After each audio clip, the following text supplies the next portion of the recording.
Star Trek Picard's second season comes to its conclusion with big reveals, some throwback themes, and the return of a TNG cast member we weren't sure we'd see again. These are the Easter eggs you may have missed. In the Star Trek Picard Season 2 finale farewell, we get more than goodbyes, as we also say hello again to a familiar face not seen in more than 20 years. With Dr. Soong's genetically engineered daughter Kore left lost and confused, having sabotaged her father's work, we find her struggling to make sense of her life when she is visited by a friendly stranger. We recognize him as longtime Star Trek fan favorite Wil Wheaton, reprising his role as Wesley Crusher in a jaw-dropping surprise cameo that nobody saw coming. A long time ago, I was known as Wesley Crusher. But now, I am a traveler of all of space and time. Last time we saw Wesley was in Star Trek Nemesis, where he had seemingly rejoined Starfleet. That was a surprising turn of events, considering that Wesley had previously renounced his commission in the TNG Season 7 episode Journey's End. In that episode, he'd grown tired of Starfleet and left his life behind to explore the universe with the mysterious alien called the Traveler. It seems now that Star Trek Picard is treating his Starfleet return in Nemesis with a wink, as Wesley announces that he has indeed become a traveler himself, referencing the events of Journey's End. But we also get a stunning revelation that rewrites more than 50 years of Star Trek lore, because Wesley is more than just a traveler. He reveals that he and others like him are responsible for the supervisors like Gary 7, first seen in the original series episode Assignment Earth.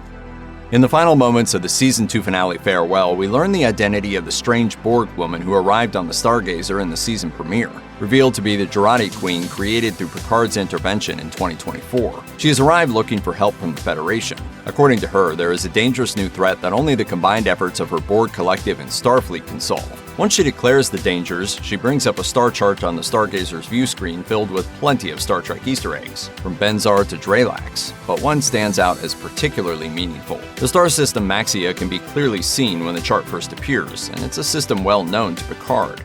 Do you not remember the Battle of Maxia?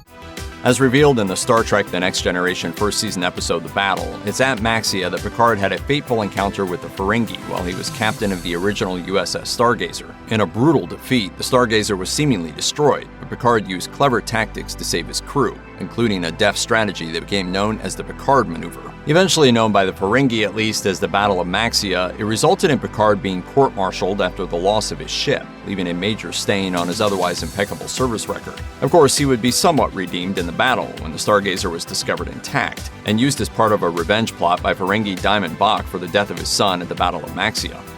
Of course, the next Easter egg is what the Jurati Queen discovers as the danger to the galaxy, a massive spatial anomaly that erupts with incredible energy. Thanks to the use of the Federation fleet and Borg technology, they're able to avert a catastrophe. But in the aftermath, something new and curious is created, a transwarp conduit. 7 of 9, being a former Borg drone, recognizes the phenomenon right away, a nod to the events of Star Trek Voyager, where transwarp conduits were seen several times, with 7 having expert knowledge of their fundamental nature. Used by the Borgs for interstellar travel, transwarp conduits can be created by Borg vessels themselves to travel vast distances in an instant. 7 of 9 notes that this new conduit is unlike any ever seen before, and it seems that even the Jurati Queen, with her centuries of collective knowledge, is confounded by it as well.